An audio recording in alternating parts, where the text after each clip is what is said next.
পার কলমিজো bridge পেরোলেই হয়। এটা ওপারটা কলমিজো, এটা এপার কলমিজো বলা হয়, পার কলমিজো। এটা আমাদের 24 বছরের প্রদর্শন এভারগ্রিন ক্লাবের পক্ষ থেকে। আমাদের উদ্দেশ্য সমাজের কাছে এই বার্তাটা তুলে ধরা যে আমরা পলিউশন ফ্রি।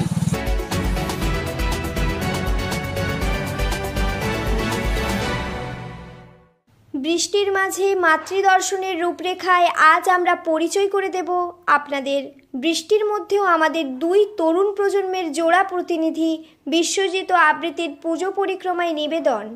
পার কলমিজোর দুর্গোৎসব কমিটির উদ্যোগে 24তম বর্ষে ভারতের জাতীয় পাখি ময়ূরের থিম। ওই কমিটির উদ্যোক্তারা আমাদের প্রতিনিধিকে জানিয়েছেন এবছর তারা হায়দ্রাবাদে 77 একর জমির ওপর নির্মিত ময়ূরের বাসভূমিতে হঠাৎ প্রচুর ময়ূর মারা যায়।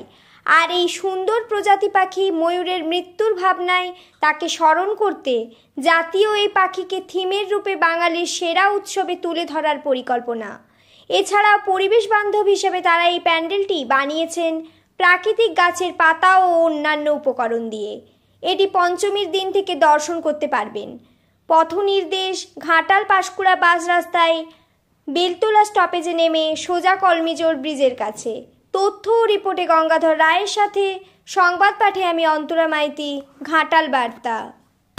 নমস্কার, আমি আবৃত্তি মাঝি। এই মুহূর্তে রয়েছি ঠিক কলমিজোরের যে ব্রিজ, সেই ব্রিজের ওপর। আপনারা এখন দেখছেন জি বার্তা ফেসবুক পেজ থেকে।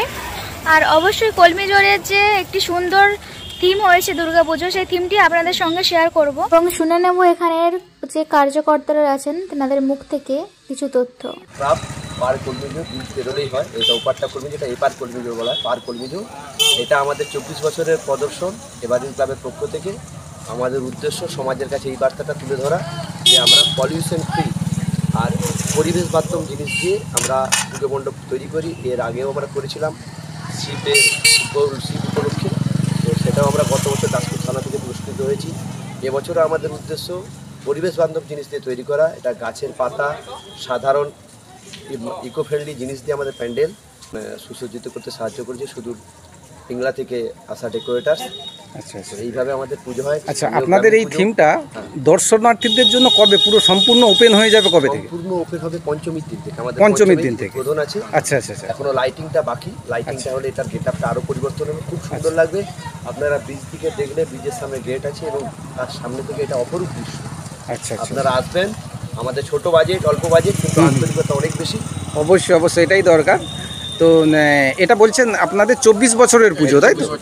আচ্ছা আচ্ছা আচ্ছা, যাক, আপনারা এই যে থিমটা, মেন উদ্দেশ্যটা কি বললেন? মেন উদ্দেশ্যটা ছিল পরিবেশ বান্ধব। এর মাঝখানে একটা ঘটনা ঘটেছে, আপনারা যদি দেখে থাকেন, হায়দ্রাবাদে একটা ইউনিভার্সিটিতে ময়ূরদের একটা থাকার জায়গা, ওরা প্রায় 67 বর্গ একর জায়গা জুড়ে ক্যাম্পাস তৈরি করার জন্য অনেক ময়ূর, মেনলি ময়ূর ছিল, সেটা কিন্তু মারা যায়। তারা তাদের বাসস্থান হারিয়ে মারা যায়। ওটা আমাদের খুব এটা মাথায় লাগে।